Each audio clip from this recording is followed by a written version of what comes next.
ప్రధాని మోదీతో Italy PM selfie. ఇటలీలో G7 సమ్మిట్కు హాజరైన భారత ప్రధాని నరేంద్ర మోదీతో ఆ దేశ ప్రధానమంత్రి జార్జియా మెలోనీ సెల్ఫీ తీసుకున్నారు.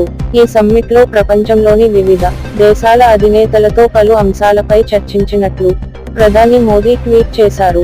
భవిష్యత్తు తరాలకు మెరుగైన ప్రపంచాన్ని సృష్టించడమే తమ లక్ష్యమని పేర్కొన్నారు. కాసేపటి క్రితం ఆయన ఇటలీ నుంచి ఢిల్లీకి చేరుకున్నారు.